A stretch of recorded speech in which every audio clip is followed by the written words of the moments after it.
প্যালেস্টাইনে খাদ্যের ভয়াবহ সংকট তৈরি হয়েছে। হাসপাতালগুলো বোমা মেরে উড়িয়ে দেওয়া হয়েছে। সেখানে আহতরা চিকিৎসা পাচ্ছে না। এক ভয়ঙ্কর নারকীয়তা এই দুনিয়াতে আজকে তৈরি করা হয়েছে। প্যালেস্টাইনের মুক্তি সারা দুনিয়ার মানুষের মুক্তির সাথে যুক্ত। প্যালেস্টাইনকে ওইভাবে গণহত্যার শিকার করে তাকে ওইভাবে বন্দিশালায় আটকে রেখে দুনিয়ার কোনো মানুষ মুক্ত থাকতে পারে না। সারা দুনিয়ার মানুষের যে কণ্ঠ, আজকে ওই গণহত্যা বন্ধ করতে হবে। সেই কণ্ঠ অনুযায়ী আপনারা ভূমিকা রাখুন। অবিলম্বে এই গাজায় গণহত্যা বন্ধ করতে সমস্ত ধরনের উদ্যোগ গ্রহণ করুন। সারা দুনিয়ার মানুষ প্রতিবাদ করছেন, বাংলাদেশেও প্রতিবাদ হচ্ছে। তার অংশ হিসাবে গণসংহতি আন্দোলনের পক্ষ থেকেও আজকে আমরা এই প্রতিবাদ সমাবেশ ও মিছিলের আয়োজন করেছি। বন্ধুগণ, প্যালেস্টাইনে যা হচ্ছে এই নারকীয়তার বর্ণনা দেওয়া কঠিন। সারা দুনিয়ার মানুষের সামনে ইসরায়েল রাষ্ট্রটি প্যালেস্টাইনের জনগণের উপরে এক ভয়ঙ্কর গণহত্যা চালিয়ে যাচ্ছে। ইতিমধ্যে 50,000 মানুষকে তারা হত্যা করেছে, যার মধ্যে হাজার হাজার শিশু রয়েছে। এমনকি গতকালও আজকেও সেইখানে শিশুদের হত্যা করা হচ্ছে, মানুষদের হত্যা করা হচ্ছে। প্যালেস্টাইনে খাদ্যের ভয়াবহ সংকট তৈরি হয়েছে। হাসপাতালগুলো বোমা মেরে উড়িয়ে দেওয়া হয়েছে। সেখানে আহতরা চিকিৎসা পাচ্ছে না।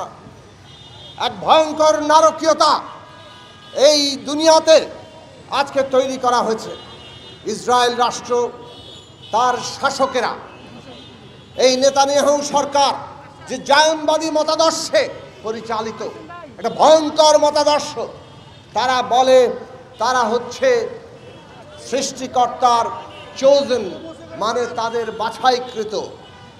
তারা বলে তাদেরকে নাকি এই ভূমি প্রতিশ্রুতি দেওয়া হয়েছে, এটা প্রমিসড ল্যান্ড, এবং ওইখানে থাকার অধিকার, ডিভাইন রাইট তাদের।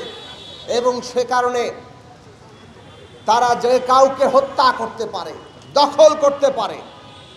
একটা দখলদারি তৎপরতাকে এইভাবে ধর্মের আশ্রয় নিয়ে তারা যে ভয়ঙ্কর মতাদর্শে সজ্জিত হয়েছে এবং বছরের পর বছর ধরে যে ভয়াবহ গণহত্যা চালিয়ে যাচ্ছে দুনিয়ার চোখের সামনে। যুক্তরাষ্ট্রের রাষ্ট্রপতিরা আসেন, চলে যান, কিন্তু ইসরায়েল কর্তৃক এই গণহত্যা, দখলদারিত্ব বন্ধ হয় না। কাঁটাতারের বেড়া কেবল আরো নতুন নতুন জায়গা দখল করে। আমরা দেখলাম ডোনাল্ড ট্রাম্প আসার পরে সমস্ত কিছু, তাদের যত মানবাধিকারের চিৎকার, তাদের যত মানবাধিকারের তৎপরতা, সব কিছু নেকাব খুলে দিয়েছে।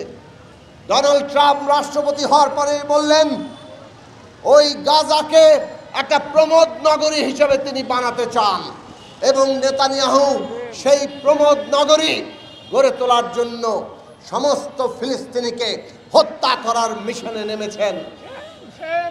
আজকে সারা দুনিয়ার মানুষ জেগে উঠছেন। সেইটাই আমাদের ভরসা, সেইটাই মুক্তির পথ। আমরা কেবল নেতানিয়াহু, ডোনাল্ড ট্রাম্প এবং বিশ্ব মোড়লদের, যারা এখনো ইসরায়েলি এই গণহত্যাকে সমর্থন জুগিয়ে চলেছেন, তাদের পরিষ্কার মনে করিয়ে দিতে চাই, হিটলারও চেয়েছিল দুনিয়া দখল করবে, হিটলার পারে নাই।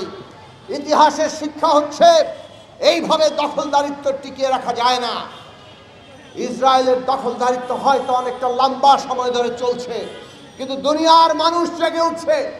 সারা দুনিয়ার তরুণরা, এমনকি খোদ যুক্তরাষ্ট্রে, এমনকি ইসরায়েলের ভিতরের তরুণরা আজকে এই হত্যাকাণ্ড, গণহত্যার বিরোধিতায় নেমেছেন।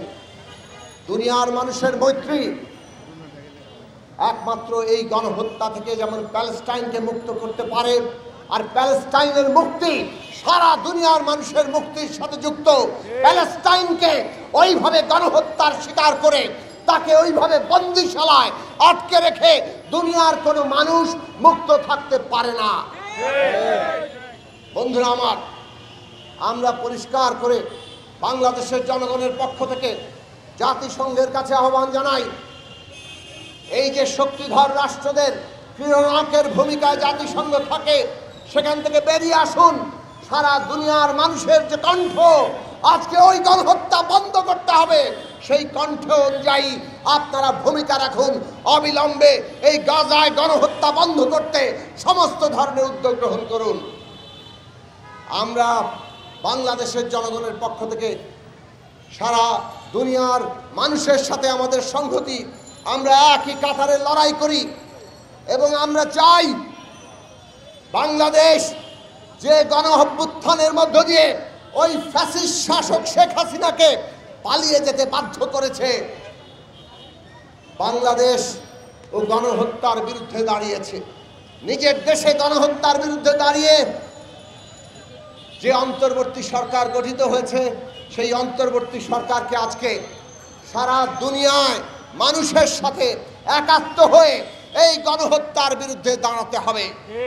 আমরা অন্তর্বর্তী সরকারের প্রধান, মাননীয় প্রধান উপদেষ্টা প্রফেসর ডক্টর মোহাম্মদ ইউনূসের কাছে পরিষ্কার করে আহ্বান করি, আপনি বাংলাদেশের যেমন প্রধান উপদেষ্টা, তেমনি শান্তিতে নোবেল পেয়ে আপনি সারা দুনিয়ার মানুষের কাছে স্বীকৃত।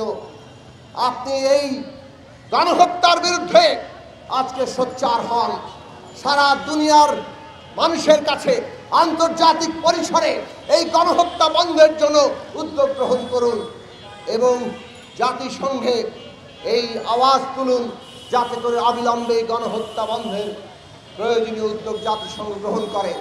বন্ধুগণ, আমাদের লড়াই চালিয়ে যেতে হবে। দুনিয়ার প্রত্যেকটি নিপীড়ন একটার সাথে আরেকটা যুক্ত।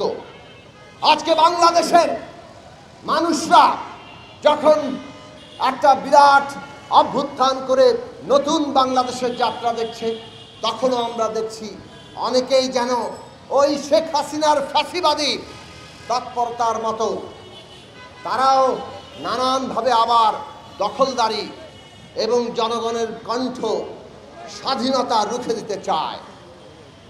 ফ্যাসিবাদ হচ্ছে সেটাই, যখন নিজের মত অন্য সবার উপরে আপনি চাপিয়ে দিতে চান। আপনি আপনার মত প্রকাশ করবেন, অন্যকে আহ্বান করবেন আপনার সাথে একমত হওয়ার জন্য, কিন্তু জবরদস্তি করার অধিকার কারণেই, জবরদস্তি মানেই ফ্যাসিবাদ। আজকে আমরা দেখছি বাংলাদেশে ধর্মীয়, জাতিগত জনগোষ্ঠী কিংবা আমাদের দেশে নারীরা নানাভাবে আক্রমণের শিকার হচ্ছেন। এমনকি ইসলাম ধর্মের অনুসারী মাজারে যারা ধর্মচর্চা করেন তাদের উপরেও হামলা করা হচ্ছে। আজকে ফ্যাসিস্টরা নানাভাবে আমাদের অভ্যুত্থানকে ধ্বংস করতে চাইছে। সারা দুনিয়ার মানুষের যেমন লড়াই আছে, বাংলাদেশের মানুষেরও লড়াই আছে এবং প্রত্যেকটি লড়াইকে একটা আরেকটি লড়াইয়ের সাথে, মজলুমের লড়াইকে এক সূত্রে গঠিত করতে হবে। বাংলাদেশের মজলুমরা আজকে যদি ঐক্যবদ্ধ হই, আমরা যেমন অভ্যুত্থান করে হাসিনাকে পালাতে বাধ্য করেছি, বাংলাদেশের নতুন রাজনৈতিক বন্দোবস্ত তৈরি করে এই দেশে গণতন্ত্র কায়েম করতে পারবো এবং সকলের স্বাধীনতা নিশ্চিত করতে পারবো। বাংলাদেশের মানুষ চায় তারা নিজের মর্যাদা নিয়ে বাঁচবেন, তারা নিজের মত এবং চিন্তা প্রকাশ করতে পারবেন, তার জন্য তাকে ভয় পেতে হবে না। আমাদের ছাত্ররা ওই হলের থেকে নিজের চিন্তা প্রকাশ করতে হবে, পারবে, তারা আবরার ফাহাদের মতো শহীদ হতে হবে না। কিন্তু কেউ যদি এটা বন্ধ করতে চান, তার মানে হচ্ছে তারা হাসিনারই পথ অবলম্বন করছে।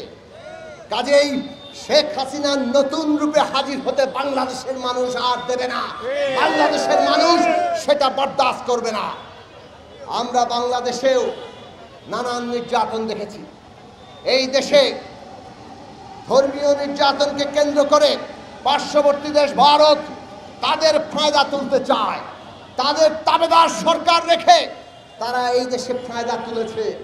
এখন ফায়দা তোলার কাজটা সেই মতো করতে পারছে না, নানান ষড়যন্ত্র করছে। ষড়যন্ত্রের বিরুদ্ধে আমাদের ঐক্যবদ্ধ হতে হবে। আমাদের দেশের সার্বভৌমত্ব, আমাদের দেশের প্রত্যেকটি নাগরিকের মর্যাদা রক্ষা করতে হবে এবং সেই রক্ষা আমরা তখনই করতে পারবো যখন সারা দুনিয়ার মজলুমের সাথে আমরা একাত্ম হব। পৃথিবীর যেখানেই মজলুম জনতা আছে আমরা তার পক্ষে দাঁড়াবো, তাদের লড়াইয়ের সাথে সংহতি জানাবো।